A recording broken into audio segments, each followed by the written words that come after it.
In the book of Luke in chapter 2, verse 10 and 11, fear not, behold, I bring you a good news of a great joy that will be for all the people. For unto you is born this day in the city of David a Savior who is Christ the Lord. Now, akong tanawon ang ikaduha, what are the second promise na kinahanglan nimo i-revive? Una, buhion nimo ang promise sa Ginoo, that is hope, ang paglaom na naa gi-offer sa Ginoo. Imo lang nang i-exercise, imong tuhuan na di ka pasagdan sa Ginoo. Then number 2, the promise of redemption.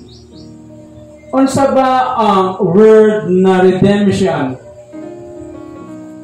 The redemption, it means it is the act of regaining, or it is an action of saving or being saved from sin, error, or evil.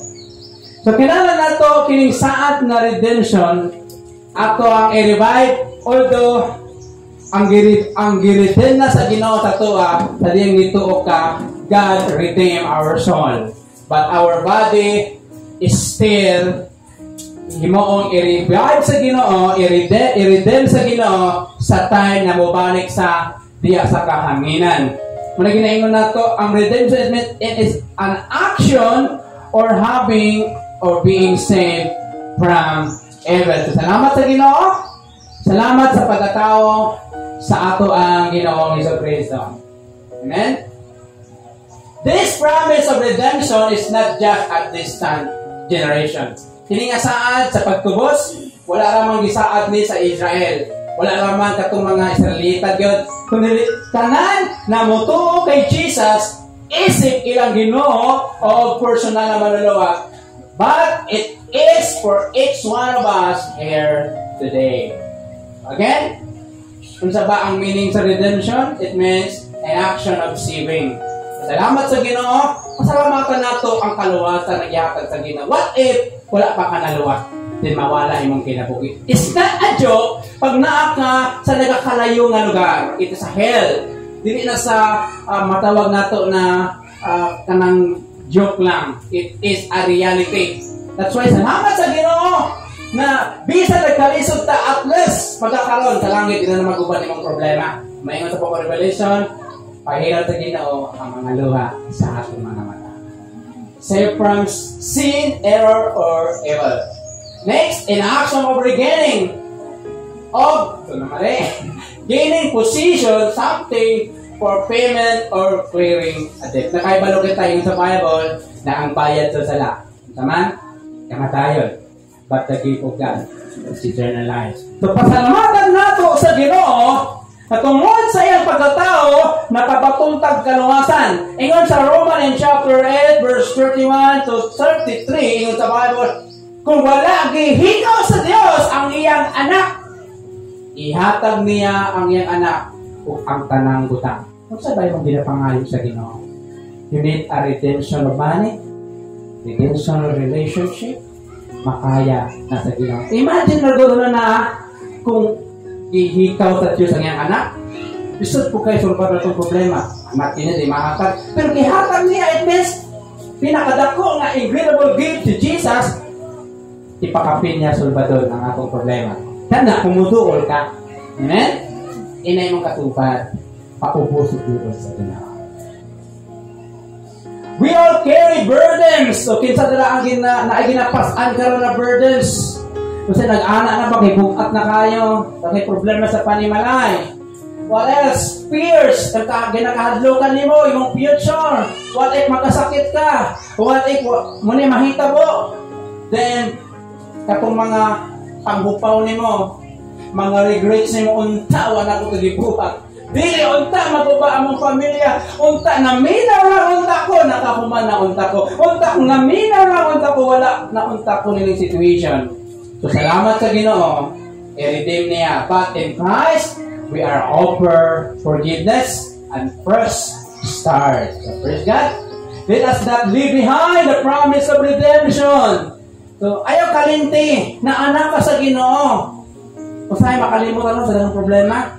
If you are, for example, mga bata, ini mga bata na anak ninyo, mga problema ba na sila may bugas? Example na,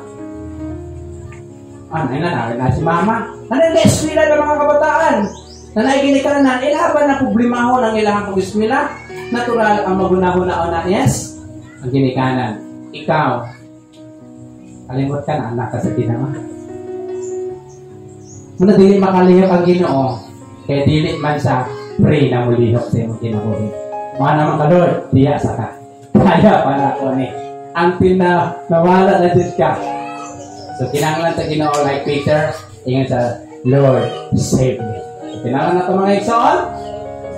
And said, di ato i-granted, ikalintan na ito, let embrace it, ato ang dakson, allow, itugot na ito, mo transform ang atong kinabuhi o relasyon. Kana na kung aking ibutan sa na I am the child of God. I am the son of God. I am the daughter of God. Ang Diyos dili jud mo pasagad sa iyang mga anak. Di ba dapat kung Isaiah, kung ang inahan makalimot ng gisuso, pero ang Diyos dili jud kamalintan. Ingon ta ko kung Isaiah, your name is in the palm of God. Hello. Ato ang pununaon kung unsa ang grasya sa Ginoo sa matag usa kanato. Reach out to those around you who may feel unworthy or lost.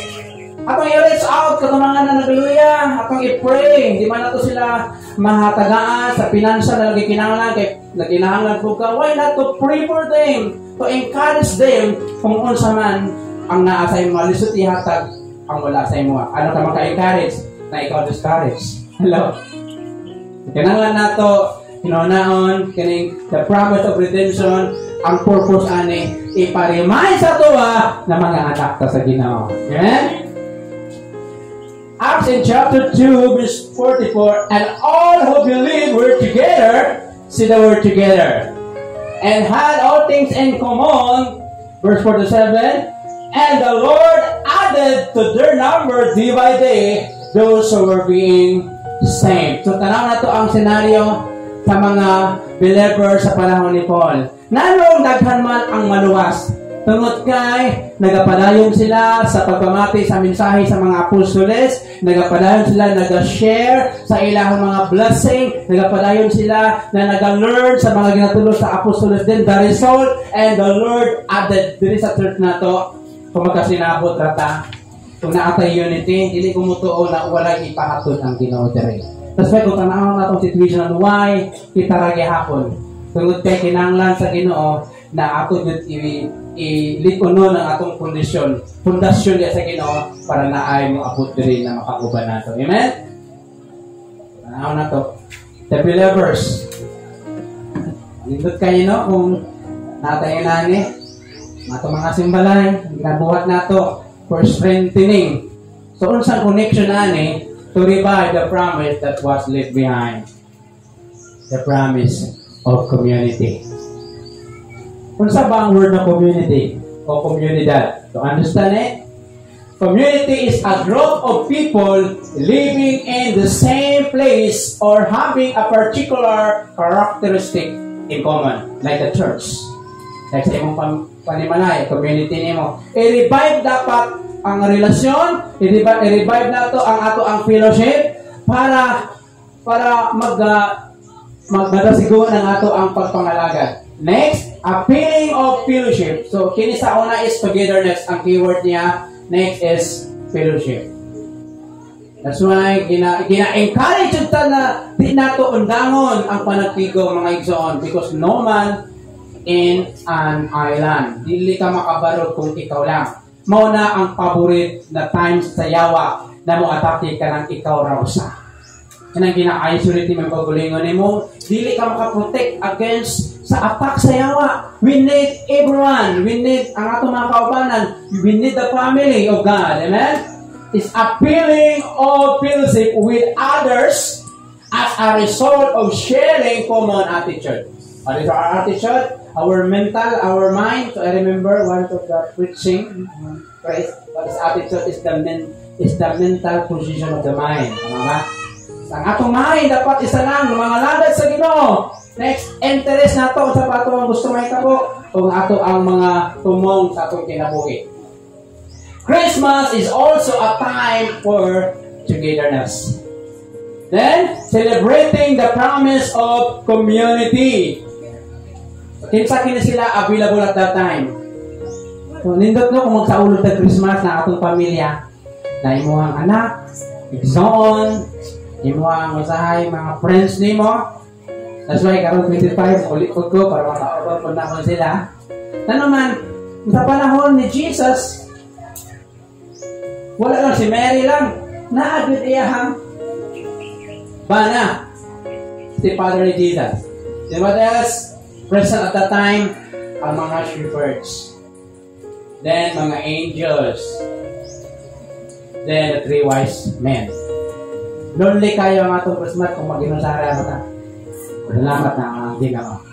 You must revive ang togetherness and fellowship.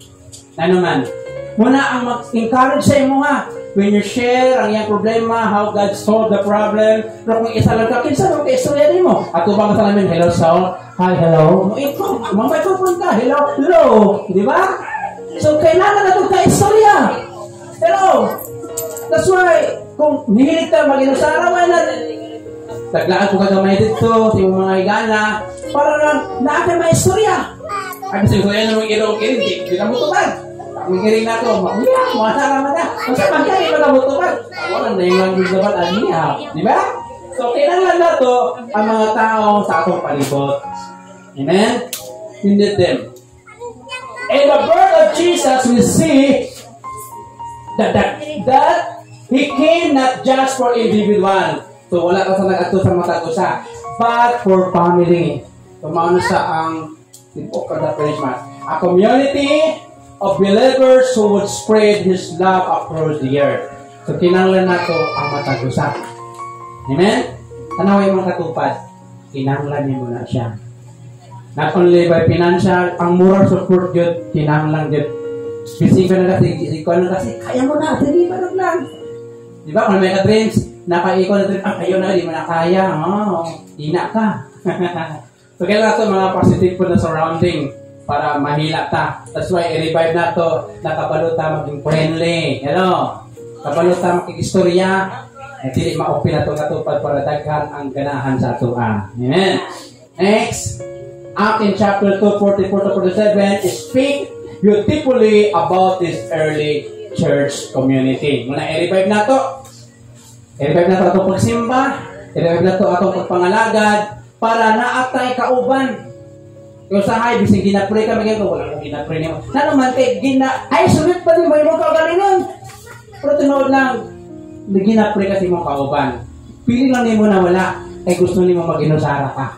That's why in this Christmas, gusto sa Ginoo, mubalik ka o fellowship. Gusto sa Ginoo, ang togetherness. Nindot no, kung na yung pamilya, paglingin mo ng mga anak, bigas na po, bigas anak, bigas anak.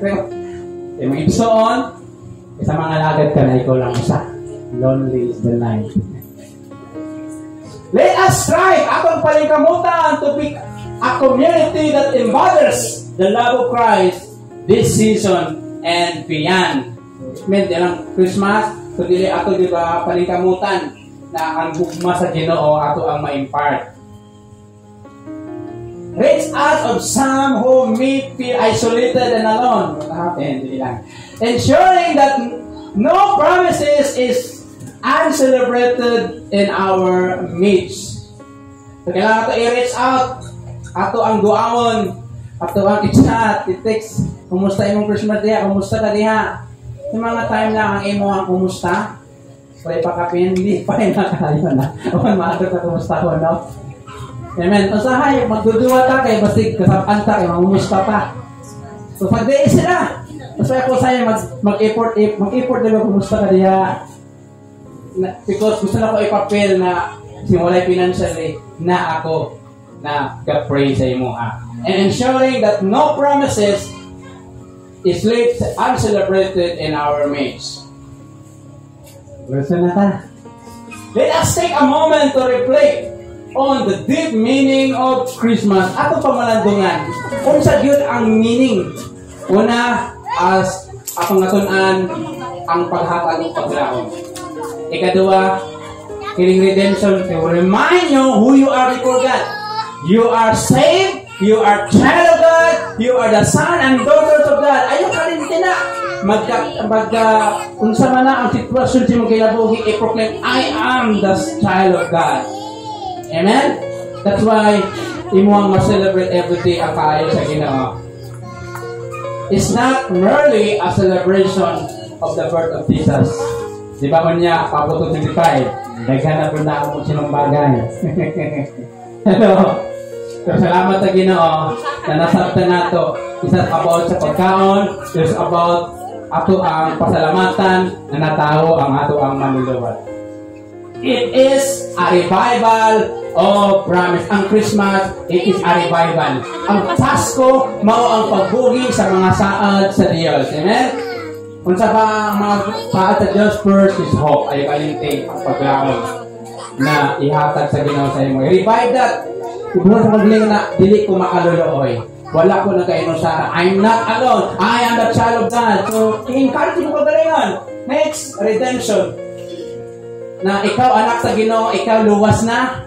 Ikaw dili pasagdan sa Ginoo kay imong master man ang bahala sa imo. Next, community. I-revive nimo ang kanang pag-appeal sa mga panantigom. Ayaw pagsugot na within a week wala kay matun-an. Asa palera ko pastor, okay? Hello. So, kinahanglan din mo ang matag usa. Kinahanglan nimo ang makabati sa mensahe na giandam sa Ginoo para sa imo. This Christmas, make a commitment sa maghimotag mga pakigsaan to revive the promise that may have left behind in your life. Imo ba napasagdan na imong relasyon sa Ginoo? Wala kaya po ampo, kaya problema. Putra nga Ginoo. Unyang nyawa, kasabot-pot, di nakasabot. The more ka na magluya, the more sa mo attack. Pero sa panahon na kanang pangalayo ka, minor na siya kay di sa atake, di sa ka-attack sa imo nga tungod sa presensya sa Ginoo. Pero sulay palayo, dira makita niyo ang torturing demon sa imong mga nahon na maglisod ka o rebuke na naman kay layo naman ang imong pagpapit sa Ginoo. Seek to renew hope. So, panikamuti na i-renew nimo. We'll end this Christmas bago mag-end ang 2024. Yung ka-Lord, 2025, nagatuod ko. You are faithful as you are faithful before. So, faithful din ang ilang santo. Embrace the redemption offering to the Christ. Embrace din mo, ayaw kalinti, that you are what? The child of God. And foster, nanganin mo ang pagkipaghalubelo, community with those around you. Amen? So, dili malikayan na mahilig tayo mag-isolate. Advisable sa Bible, kailangan mo ang imong kauban. Kaya walay makatapang sa imong problema, ikaw lang, kung kailangan na i-share sa Ginoo, kung kailangan po din mo na ay ka-istorya. Kailangan na ito ang outlet. Kaya pag wala kay outlet, mabuto na ang imong buhay. Amen? Merry Christmas and God bless you.